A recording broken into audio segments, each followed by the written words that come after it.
आज के इस कार्यक्रम में उपस्थित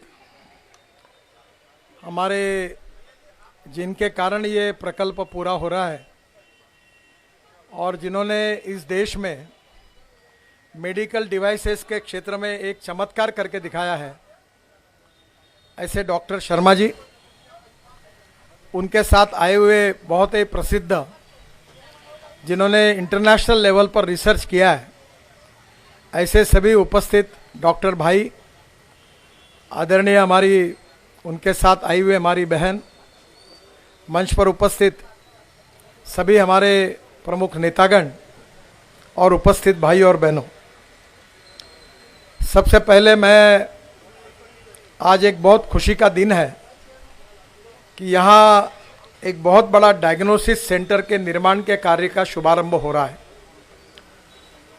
ये किसी का व्यवसाय नहीं है या पैसा कमाने के लिए इसकी शुरुआत नहीं है। नागपुर शहर, नागपुर जिले में जो गरीब लोग हैं, असहाय है, जो डॉक्टर के पास जाकर ट्रीटमेंट नहीं ले सकते और उनकी जान गंवानी पड़ती है, ऐसे गरीब लोगों के लिए ये प्रकल्प समर्पित है। मैंने अपने माँ के नाम से एक ट्रस्ट शुरू किया था। काफ़ी काम उस ट्रस्ट के द्वारा होता है। कांचन उसके अध्यक्ष है और उसी में हमने पहली बार 2 करोड़ डोनेट किया है। और ये जो बिल्डिंग है, ये बिल्डिंग बनाने का काम हमारी तरफ से हम पूरा करने वाले हैं। इसका डिज़ाइन आर्किटेक्ट चिजगरे साहब जो है उन्होंने किया है, जिसका चित्र अभी आपको देखने के लिए मिला है। मुझे इस बात की खुशी है कि यह जगह प्रभाकर राव येवले जी ने उसकी कहानी बताई है और उन लोगों ने ये जगह उनको मिली थी, वो एनआईटी में पैसे नहीं भर पाए, पर बाद में उन्होंने ये जगह इस कार्य के लिए दी है। इसलिए प्रभाकर राव येवले का और उनके साथ जितने ट्रस्टी थे उनका मैं बहुत बहुत धन्यवाद देता हूँ। और उनके सबके फ़ोटो वो दे दे ताकि हम उसके साथ ये फ़ोटो भी स्मृति के रूप में इस बिल्डिंग में लगाएंगे। ये जो बिल्डिंग है, इसमें विशेष रूप से MRI, CT scan, x ray, dialysis सुविधा और पैथोलॉजी, जो हमारे अलग अलग प्रकार के टेस्टिंग होती है, उसकी व्यवस्था हमने की है। एमआरआई निकालने के लिए गरीब लोगों को 8,000 से 15,000 रुपये बाहर लगते हैं और गरीब लोग एमआरआई निकाल नहीं सकते। और इसलिए हमने ये निर्णय किया है कि जो एमआरआई की मशीन है वो करीब 18 से 20 करोड़ रुपए की है। आदरणीय शर्मा जी के सौजन्य से हमको यह सब मशीन मिलने वाली है और उसका रिपोर्ट भी तैयार करके वही देने वाले हैं। ये एमआरआई जो 15,000 रुपये में मार्केट में है, वो गरीब लोगों के लिए केवल 1,000 रुपये में उपलब्ध होगा, ऐसी मैं घोषणा करता हूँ। जो सीटी स्कैन है, जिसके लिए 5 से 8,000 रुपये देने पड़ते हैं, वो केवल 600 रुपये में मिलेगा। एक्सरे का जो निकालना है उसके लिए 2,000-1,500 लिए जाते हैं, वो केवल 200 रुपये में मिलेगा। डायलिसिस सुविधा के बारे में हम कोशिश कर रहे हैं और उसका रेट अभी मैं 500 जाहिर करता हूँ, क्योंकि उसमें अभी तक मशीनरी हमको मिली नहीं है। तो ये भी हम लोग 500 से 300 रुपये करने की कोशिश करेंगे। जो पैथोलॉजी टेस्ट होती है उसको अलग अलग प्रकार के टेस्टिंग होती है और कभी कभी 500 रुपये से लेकर 12-15 हज़ार रुपये तक लगते हैं। हमारे यहाँ 200 रुपये से लेकर 500 रुपये में आपको चाहे उतनी सब टेस्ट का रिपोर्ट यहाँ मिलेगा। मैं आपको ये भी बताना चाहूँगा कि ये जो मशीनरी होगी वो इंटरनेशनल स्टैंडर्ड की होगी। हम सस्ते में दे रहे, इसका मतलब नागपुर में किसी भी अच्छे हॉस्पिटल में जिस स्टैंडर्ड की सुविधा है उसी प्रकार की सुविधा गरीबों को मिलेगी। आज मुझे खुशी है कि 27 मई को मेरा जन्मदिन था। उस दिन शर्मा जी के सौजन्य से हमको एक नेत्र ये वैन मिली थी। हम आंखें जांच कर रहे थे, कैटरैक्ट निकाल रहे थे, जिनको कानों में सुनने नहीं आया था उनको मशीन दे रहे थे, उनका चेकिंग कर रहे थे। मुझे खुशी हुई कि हमारी टीम, जो विशेष रूप से हमारे जो डॉक्टर है, कहाँ है क्या, डॉक्टर चरडे और डॉक्टर वराड़ पांडे, और वो आपकी टीम जरा इधर आइए सब लोग। ये ये दोनों डॉक्टर बेचारे पूर्ण समय काम करते हैं। आपला हा कुठं दूसरा या बाकी भी टीम कौन है तुम्हारी, बुला लो। मैं हाँ बाकी कैंप में है, इनको मैं विशेष रूप से धन्यवाद देता हूं कि उन्होंने अभी तक आज तक 27 मई को शुरू किया 22,000 लोगों के आंखों की जांच की। हमने जो चश्मा दिया है वो मार्केट में 1500 रुपये में मिलता है, वो हम 100 रुपये में देते हैं और क्वालिटी इतनी अच्छी है कि अभी एक जगह कैंप हुआ जहाँ बड़े बड़े लोग रहते थे, उन्होंने भी लाइन में लगा कर आंखें जांच की और 100 रुपये में चश्मा लिया। तो हमारी ये जो पूरी सुविधा है वो गरीब लोगों के लिए है। तो मुझे जब बता गया तो मैंने कहा रोको मत किसी को, उनको दे दो कि हम सब्सिडाइज करके देते हैं। तो अभी तक 3000 लोगों को हमने चश्मा दिया है। जो कान को सुनने के लिए जो मशीन होती है 2 प्रकार की होती है, एक डिजिटल मशीन होती है जो 12,000 रुपये में मिलती है और जो सिंपल मशीन है वो 4,500-5,000 रुपये में मिलती है। तो 12,000 रुपये की मशीन हम केवल 1,500 रुपये में गरीब लोगों को दे रहे। और मुझे बहुत खुशी हुई कि बहुत से लोगों ने मेरे घर में आकर उनको कान से सुनने लगे और उनको एक प्रकार का आनंद हुआ, ये भी बहुत खुशी की बात है।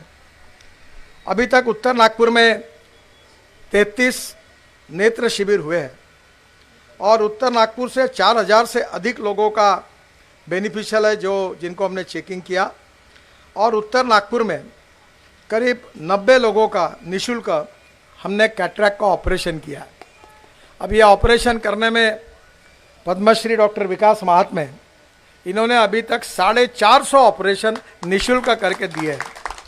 मैं उनका भी बहुत बहुत अभिनंदन करता हूं और मैं आप सबके लिए एक काम देता हूं और वो आपको रिलीजियसली करना है कि आपके बस्ती में, आपके वार्ड में, आपके झोपड़पट्टी में एक भी आदमी कैटरैक्ट का पेशेंट नहीं होना चाहिए। आप उसको लेके आइए, हम उसका ऑपरेशन निःशुल्क रूप से करा के देंगे। मुझे और एक खुशी है कि आज मैंने एक डेंटल एम्बुलेंस का उद्घाटन किया है, क्योंकि गरीब लोगों को वैसे आँख, कान तो दांतों की भी बहुत तकलीफ होती है। तो आपके झोपड़पट्टी में, आपके वार्ड में एम्बुलेंस आएंगी, हमारे डॉक्टर आएंगे और दिन भर हम उसके ऑपरेशन करके देंगे, उनको चेकिंग करके उनको सुधार करके देंगे। मैंने एक बात कही है कि ये जो अपना ऑपरेशन, ये जो डायग्नोसिस सेंटर है, ये 24 घंटे चलेगा, क्योंकि यहाँ बहुत रश होने वाला है। बाहर से गरीब लोग आएंगे, क्योंकि इतना सस्ता कहीं होता नहीं। तो हम उनको अपॉइंटमेंट देंगे और 2 या 3 शिफ्ट में कर्मचारी रहेंगे और 24 घंटे चालू रहेगा। और इनको उस 1 घंटे में 10-10, 20-20 पेशेंट को बुलाएंगे और वो समय देकर रात भर गरीब लोगों की सेवा करने का काम यहाँ होगा, जो आज बहुत अच्छी बात है। ये जो डेंटल एम्बुलेंस है, इसका आज उद्घाटन हुआ। आज शर्मा जी ने हमें और एक डोनेट किया है, दूसरी एम्बुलेंस जो आज बाहर खड़ी है, जिसका मैं भी उद्घाटन करूंगा। वो दूसरी नेत्र एम्बुलेंस है, जिसके लिए मैं उनका आभार व्यक्त करता हूं। और ये दोनों एम्बुलेंस के बाद आने वाले करीब 4 महीने में, इस दिसंबर एंड तक, मैं हमारे टीम को आह्वान करता हूं कि करीब 1 लाख लोगों की जांच, चश्मा और उनके कैटरैक्ट निकलेंगे, उतने ऑपरेशन करने का टारगेट आप साथ रखिए। और 1 लाख होने के बाद इन सब कर्मचारियों का, डॉक्टरों का हम अपनी जनता की ओर से उनका सत्कार करेंगे, उनको धन्यवाद देंगे, उनका अभिनंदन करेंगे। आप सबको पता है कि हम सब तुकाराम महाराज जी को बहुत मानते हैं और तुकाराम महाराज जी ने कहा है की जेका रंजले गांजले त्यासी म्हणे जो आपुले, तोची साधू ओळखावा देव तेथेची जाणावा। ये उपक्रम कोई राजनीतिक स्वार्थ के लिए नहीं है, इसका संबंध कोई पॉलिटिकल पार्टी से नहीं है, इसका संबंध केवल है तो मानवता के साथ है, सेवा के साथ है। कोई भी व्यक्ति हो, किसी भी जात, पंथ, धर्म, भाषा का हो, उसकी सेवा करना उस गरीब व्यक्ति की, यही इसका मकसद है। मेरी माँ जो थी, जो मेरे लिए प्रेरणादायी थी, उसने बहुत कठिन समय में वो गरीबों की सेवा करती थी और उसी के आदर्श के रूप में मैंने माँ के स्मरण में ये ट्रस्ट तैयार किया है और उसके आशीर्वाद से मुझे और मेरे परिवार को बहुत कुछ मिला है। वो मुझे कहती थी कि तुम जितना दान देते जाओगे उससे 10 गुना भगवान आपको देता है। और मेरे जीवन में इस बात की अनुभूति मुझे आती है। जनरली नेता लोग पैसे लेने का काम करते हैं, मैं अक्सर पैसे देने का काम करता हूँ। और उससे मैंने करीब 40-50 हज़ार हार्ट के ऑपरेशन निःशुल्क कर दिए। कैंसर के रुग्ण आते, दवाइयाँ देते, दिन भर किसी को मरने नहीं देता। चाहे अभी 1-1 लाख रुपए के इंजेक्शन लगते तो भी लाते। और कोविड के समय हमने रेमडेसिविर बना लिया, हमने फंगस के इंजेक्शन बनाए, हमने हवाई जहाज़ से ऑक्सीजन लाया। और हमने ये कोशिश, अभी कम से कम 100 करोड़ रुपए की चैरिटी उस समय आप सबके सहयोग से हमने की। हमने ऑक्सीजन प्लांट डाल दिए ताकि गरीब ना मरे, लोगों की सेवा हो। और इसी भाव से ये काम होता रहेगा। एक बात यहाँ बहुत महत्वपूर्ण है कि मिलिंद माने जो है वो सिकल सेल और थैलीसीमिया में काम करते हैं, डॉक्टर रुगवानी जी करते हैं। कल डॉक्टर साहब ये आए, मेरी उनसे बात हुई, और ये उत्तर नागपुर में 1 लाख से ज़्यादा सिकल सेल और थैलीसीमिया के पेशेंट हैं। ये भंडारा, गोंदिया, चंद्रपुर, गढ़चिरौली और नागपुर में जो शेड्यूल कास्ट कम्युनिटी है और शेड्यूल ट्राइब, उनमें बहुत बड़ी बीमारी है और इस संकट की उनको कल्पना नहीं है। और इसलिए इन्होंने मुझे आज ऐसी एक टेक्नोलॉजी बताई है कि अगर ऐसी पति पत्नी दोनों को सिकल सेल है और वो शादी करते हैं तो बच्चा होने के बाद उसका ऑपरेशन करके उससे वो सिकल सेल का जीन बाहर निकालकर उसको मुक्ति मिल सकती है। डॉक्टर रुगवानी जी काफ़ी काम कर रहे हैं, मैं भी उनके साथ अनेक सालों से काम कर रहा हूँ। उनकी आज इनके साथ मुलाकात होगी। तो सिकल सेल में बोन मैरो का भी नागपुर के एम्स में व्यवस्था कर रहे हैं, तो ये भी काम हम करने की पूरी कोशिश करेंगे। इसके साथ साथ ये जो सब काम हो रहा है, ये प्रभाकर येवले जी और उनके सहयोग ने जो जगह दी उसके कारण हो रहा है। मैं चाहता हूँ कि ये काम ईमानदारी से, प्रामाणिकता से सेवा करने के लिए प्रभाकर राव की अध्यक्षता में एक 10-11 लोगों की एक टीम तैयार करे और वो यहाँ सब प्रकार की व्यवस्था दे। यहाँ नीचे में एक दवाई का दुकान भी है और मार्केट में जो दवाई मिलते हैं उससे 30%, 40% सस्ती गरीबों को दवाई मिलेगी। और कुछ तो दवाइयाँ जो लगती है वो मैन्युफैक्चर करके यहाँ और सस्ते में देकर गरीबों को सिकल सेल, थैलीसीमिया की, तो ये भी देने की कोशिश हम करेंगे। हमारा ये जो प्रयास है, ये गरीबों की सेवा करने का जो प्रयास है, इसमें आप सब लोगों का आशीर्वाद, यही हमारी ताकत है। मैं अक्सर ये कहता हूँ कि लोगों का आशीर्वाद ही केवल सबसे महत्वपूर्ण होता है। और मुझे सबसे एक ही बात की सबसे बड़ी सफलता है कि जात, पंथ, धर्म, भाषा से ऊपर उठकर सब प्रकार के लोग मुझे आशीर्वाद देते हैं। और वैसे में जात पात तो मैं पालन नहीं करता, मैं मानता भी नहीं। और ये जितने कुछ होती है, चर्चा होती है, उसमें पढ़ता भी नहीं। मैं ये कहता हूँ कि आदमी उसके जात से नहीं, उसके गुणों से बड़ा होता है। इस समाज की गरीबी, भूखमरी और बेरोजगारी, ये सब जातियों की समस्या है। गैस का सिलेंडर जिस भाव में मुसलमान को मिलता है उसी भाव में हिंदू को मिलता है। बाकी राजनीति करने वाले जिनको करने हो करते रहे, उसमें कोई प्रॉब्लम नहीं, उनका अधिकार है। पर हम जात पात, अस्पृश्यता और जातीयता नहीं मानेंगे। हम समाज की, गरीबों की, मानवता के आधार पर सेवा करेंगे, यही हमारा संकल्प है। कोई भी जात, पंथ, धर्म, भाषा और पार्टी वाला हो, उसके लिए हमारे दरवाजे खुले हैं। जो हमारा विरोधी है उसके लिए भी खुले हैं, उसकी भी हम सेवा करेंगे। और इसलिए ये सेवा का काम जो है वो प्रभाकर राव येवले जी के अध्यक्षता में यहाँ एक संचालन समिति भी हम तैयार करेंगे। और निश्चित रूप से आपका सबका ये प्रकल्प आपका है, ये कोई मेरी प्रॉपर्टी नहीं है। मैंने ट्रस्ट को डोनेशन दे दिया है और करीब 25 से 30 करोड़ रुपए की सब साहित्य हमको डॉक्टर शर्मा जी उपलब्ध करा कर दे रही है। एम्बुलेंस उनने फुकट में दी, अब ये डेंटल की एम्बुलेंस मिली, तो कोई 1 रुपया नहीं ले रहा। तो मेरा आपसे अनुरोध है कि आप भी इस सेवा कार्य में, आपके बस्ती में ऐसे गरीब लोगों को ढूंढिए। और अब कोशिश करेंगे कि अगर वो अस्पताल आने की स्थिति में नहीं होगा तो एक आधी एम्बुलेंस रख के फ्री ऑफ चार्ज ऐसे असहाय लोगों को लेके आएंगे। अभी शर्मा जी ने मुझे और 2-3 बातें अच्छी बताई है कि जो लंगड़े हैं, लूले हैं, चल नहीं सकते, उनके हाथ पैर नहीं है, ऐसे लोगों के लिए वो हमें एक वैन बना कर दे रहे हैं। और हम यहाँ से गढ़चिरौली जाएंगे, सिरोंचा जाएंगे, एटापल्ली जाएंगे, गोंदिया जाएंगे, भंडारा जाएंगे और सुबह 6 बजे से लेकर 12 बजे तक माप लेंगे। और उसके बाद तुरंत 3 बजे से लेकर 7 बजे तक तैयार करके उनको हाथ और पैर लगा के भी देंगे, अच्छे क्वालिटी का, इंटरनेशनल स्टैंडर्ड। मुझे बहुत खुशी हुई, अभी बीच में मैंने 300-400 लोगों को पैर लगा के दिए। वो स्ट्रेचर पर आए थे।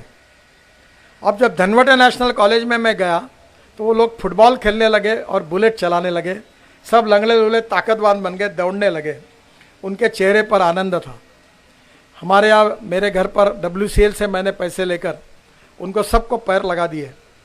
तो जिन लोग पैर न होते हुए लंगड़े लूले हैं उनके लिए हम उनके घर जाकर उनको लाकर हम पैर लगाएंगे। अलग अलग बस्ती में इसकी वेटिंग लिस्ट तैयार करो और जहाँ 200-300 की होगी उस गांव में, उस बस्ती में जाएंगे। मैं नागपुर का सांसद हूँ, इसलिए नागपुर में केवल मुझे मतलब के लिए, वोटिंग के लिए काम करना ऐसा नहीं है। पहले नागपुर के लोगों को ख़त्म करेंगे, फिर नागपुर ज़िले में जाएंगे और फिर विदर्भ के ज़िले में जाकर हर जगह गरीबों की सेवा करेंगे। इसमें सेवा करना यही हमारे सबका प्रयास है। तो मुझे बहुत खुशी है कि गरीब लोगों की सेवा करने के लिए हमने एम्स किया, अभी मेयो में अच्छा डेवलपमेंट हो रहा है, मेडिकल में हो रहा है, नागपुर मेडिकल हब बन गया है। अभी 4000 बेड का हॉस्पिटल की व्यवस्था हमारे लंदन स्ट्रीट, ऑरेंज स्ट्रीट में हो रही है, वहाँ गरीब लोगों की सुविधाएं प्राप्त होगी।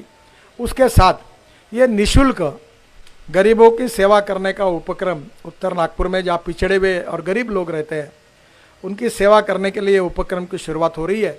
आप सब लोगों को ढूंढकर उनको लाना, उनकी सेवा करना, इस काम में सहयोग करिए। एक आधी एम्बुलेंस जो आ नहीं सकते उनके लिए हम जरूर देंगे। कभी कभी ऐसा होता है कि हमने ज्येष्ठ नागरिक संघ की ओर से शेगांव, अब शिरडी की भी शुरू करने वाले हैं, माहूर की भी करने वाले हैं, अंबोरा की करने वाले हैं, रामटेक, खिंडसी, धापेवाड़ा, हदासा, पारड़ सिंगा।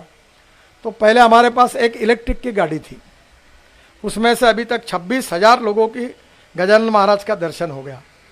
और अभी आने वाले समय में हमको 4 गाड़ियाँ मिली है, एक डबल डेकर बस इलेक्ट्रिक की मिली है, और उसमें बैठकर लोग अब अलग अलग जगह निःशुल्क 1 रुपये न लेते हुए यात्रा करने जा रहे हैं। दिव्यांगों के लिए हमने एक बहुत अच्छा 50 करोड़ के लागत से पूर्व नागपुर में एक बगीचा बना रहे, ताकि सुबह से शाम तक हमारे समाज के जो दिव्यांग है, अंध है, उनको अलग अलग प्रकार के इक्विपमेंट है जो आनंद से वहाँ दिन भर काम कर सकते हैं। तो ये जो दीन है, दुर्बल है, शोषित है, पीड़ित है, गरीब है, जिनके पास खाने के लिए रोटी नहीं है, शरीर पर कपड़ा नहीं है और रहने के लिए घर नहीं है, उन लोगों की सुविधा देने की कोशिश करना और उनके जीवन में सस्टेनेबल डेवलपमेंट, सुसह्यता के साथ उनके लिए जीवन में आधार बनना, यही पंडित दीनदयाल उपाध्याय जी का सपना था। उसी के कार्य पर हम काम कर रहे हैं। मेरी माँ का आशीर्वाद तो हमारे साथ भी है, बाकी आप सबकी शुभकामनाएं हैं और शर्मा जी का बहुत बड़ा सहयोग है। शर्मा जी की पूरी टीम यहाँ आई है, एक बार आप जोरदार तालियां बजाकर इनका स्वागत करिए। सर आप खड़े हुए सर। ये इंटरनेशनल स्टैंडर्ड के सब, कोई डॉक्टर है, बड़े बड़े डॉक्टर है ये, पर सेवा के भाव से काम करते हैं। अभी इन्होंने मुझे नई योजना बताई कि जो डायबिटीज़ की मशीन नहीं, क्या वो प्लेट रहती है, वो 1200 रुपये में मिलती है, तो अब हम तैयार करेंगे 125 रुपये में अच्छे क्वालिटी के देंगे, 1200 रुपये।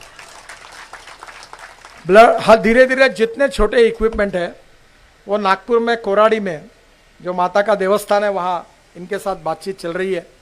मेरा एक सपना है कि heart transplant, liver transplant, organ transplant, आंखें ट्रांसप्लांट, ये पूरा करने का ये कई भारत में व्यवस्था 1-2 जगह पर है। तो हमारे यहाँ ये मंडलेकर का हादसा मालूम था आपको, ये डेड बॉडी जैसा हमने MGM भेजा था, तो कोविड में अनेक लोग मर गए। ये अनिल सोले का भाई बेचारा उस समय चला गया। अगर ये व्यवस्था नागपुर में रहती तो हम हजारों लोगों के प्राण बचा सकते थे। तो इसलिए इस प्रकार की व्यवस्था करने का भी कोशिश कर रहे हैं। इसमें एक बहुत बड़े इन्वेस्टर ऑस्ट्रेलिया के, उनके साथ मिलकर एक कोराड़ी में बहुत बड़ा हॉस्पिटल जागतिक स्टैंडर्ड का बनाने की कोशिश कर रहे हैं, धंधा करके नहीं, सेवा करके। तो ये माँ के आशीर्वाद से वहाँ का काम है। बावनकुड़े जी, मैं, हम सब लोग मिलकर उसमें ही हम लोग ये मेडिकल डिवाइसेस असेंबल करेंगे और विदर्भ की जनता को लगभग मार्केट में मिलता है 100 रुपये में, हम देंगे 10 रुपये में। तो इतने सस्ते कीमत पर गरीबों को ये उपलब्ध करा के देंगे। यही गरीबों की सेवा करने का बैठिए सर। तो हमारा सबका मकसद है। आज मुझे बहुत खुशी हुई है कि आप सब लोग यहाँ आए हैं। मैं प्रभाकर राव जी को कह रहा था कि कार्यक्रम क्यों करते हो, जब बिल्डिंग बनेगी सब होगा तब करेंगे। तो उनका बहुत आग्रह था कि नहीं, एक बार आप आइए, कार्यक्रम होना चाहिए। तो इसलिए ये कार्यक्रम हुआ है। फिर भी मुझे लगता है कि आने वाले 1 साल के अंदर ये करीब हमारी बिल्डिंग, हमारे इक्विपमेंट सब तैयार होंगे। हमारे चिचघरे साहब जो आर्किटेक्ट है उनके साथ, हाँ, और उनके दूसरे सहयोगी हैं धनोरकर, ये दोनों ने इसका डिज़ाइन तैयार किया। उनको भी मैं बहुत बहुत धन्यवाद देता हूँ। कॉन्ट्रैक्टर कौन है, वो भी है, उनको भी धन्यवाद देता हूँ। और जल्दी ये काम पूरा होगा, ये बिल्डिंग बहुत अच्छी बनेगी। और आप सबके आशीर्वाद से ये गरीबों की सेवा हम लोग करते रहेंगे और आगे जैसे जैसी समस्या है उसके लिए भी उपाय ढूंढने की कोशिश करेंगे। मैं एक बार आपको बहुत बहुत बधाई देते हुए अपनी बात को समाप्त करता हूँ। और इसके बाद एक आँखों की एम्बुलेंस है जो शर्मा जी ने दी है, तो हमारी कैपेसिटी अब दुगनी हो गई, तो उसका भी उद्घाटन होगा। मैं आपको फिर से एक बार धन्यवाद देते हुए, आप ये एम्बुलेंस को वैसे भी बुला रहे हैं आपके बस्ती में, आप कार्यक्रम बुकिंग करिए और इस योजना से काम करिए, यही आपको प्रार्थना करता हूँ। बहुत बहुत धन्यवाद, नमस्कार।